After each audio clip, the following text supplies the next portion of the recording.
Contabilidade na TV, apoio educacional, Sistema Fenacom Sescap Sescom e SCI Sistemas Contábeis.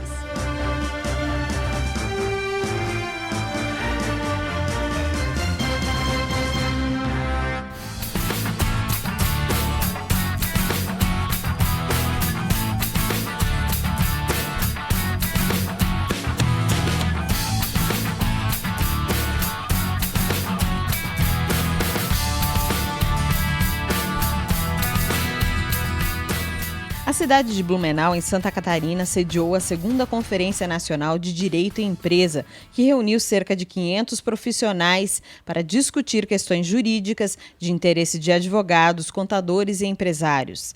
Realizada pelo Instituto Catarinense de Defesa e Desenvolvimento Empresarial, o INCAD, com o apoio da OAB de Santa Catarina e do SESCOM de Blumenau, a conferência reuniu nomes que são referência nacional e internacional na temática. A ideia dessa conferência é justamente criar um contexto plural de discussões a respeito do direito aplicado às empresas.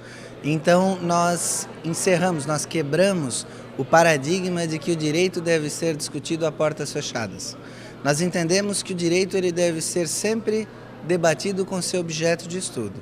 No caso, como nós estamos falando do direito aplicado às empresas, nada mais justo do que este debate ser feito não só com o operador jurídico, que é o advogado, o promotor e o juiz, mas com todas aquelas profissões que circundam o empresário, o contador, o administrador, o economista e, muito especialmente, o próprio empresário. O presidente da OAB de Santa Catarina, Tulo Cavalazzi Filho, falou na palestra magna sobre alguns dos desafios das empresas na atualidade, como a lei anticorrupção e a necessidade de alteração no Código Comercial Brasileiro.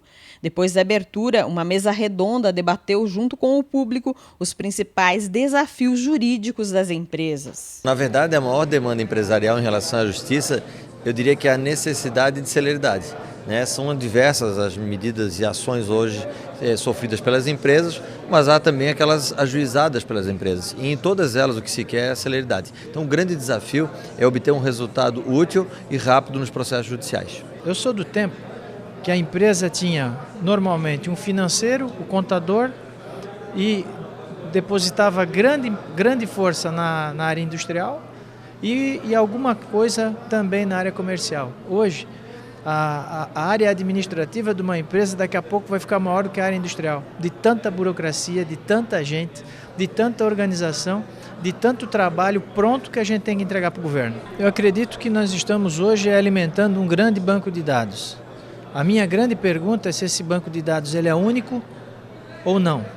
Na minha opinião, a grande reclamação tanto dos contadores como da classe empresarial é da grande duplicidade de alimentação de informação que nós temos que fazer.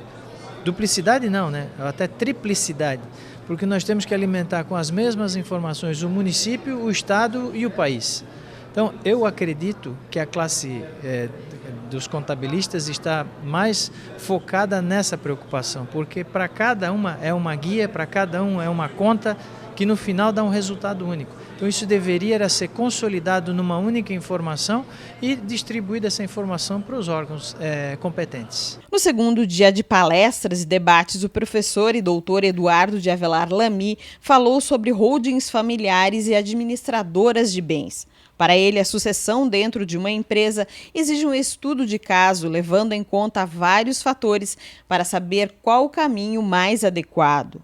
O que tem que se pensar é em adequação, porque a lógica de vantagem ou a lógica de desvantagens supõe sempre um critério único, e em cada caso nós temos critérios diferentes. Existem holdings que querem proteger aquele herdeiro que pode atrapalhar os negócios, existem holdings que querem simplesmente possibilitar um inventário mais tranquilo para que você não tenha futuros inventários, existem holdings que querem montar uma sucessão mais tranquila para que você não tenha um inventário, existem holdings que querem apenas montar grupos empresariais. Então, às vezes eu tenho várias empresas, uma pessoa teve várias iniciativas ao longo de anos e ela quer fazer com que todas as empresas possam ser controladas mais facilmente, melhor administradas. Então, nesse caso, o holding não aumenta a complexidade, o holding diminui.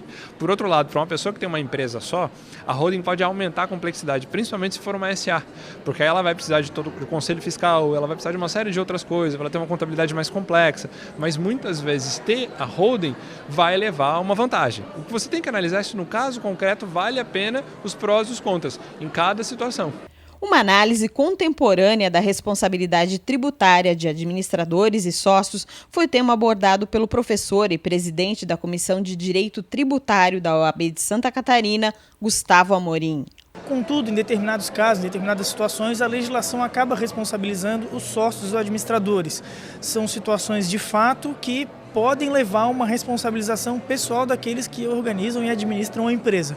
Então é muito importante a gente discutir esses assuntos, esclarecer, porque é para que as pessoas saibam até onde elas podem administrar a sociedade sem correr riscos, de serem pessoalmente responsabilizadas. Outro tema relevante foi abordado pelo presidente do Comitê de Inclusão Digital da OAB de Santa Catarina, Ramon Roberto Carmes, que falou sobre o reflexo da certificação digital às empresas, a relevância e a validade da assinatura digital.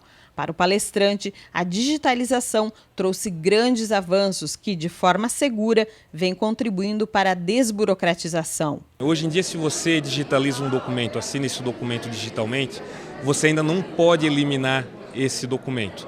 E isso é um contrassenso, porque nós temos legislação de 1968 que permitia a microfilmagem de documentos, que não passava por um processo tão elaborado quanto é o de digitalização e permitir a destruição daqueles documentos.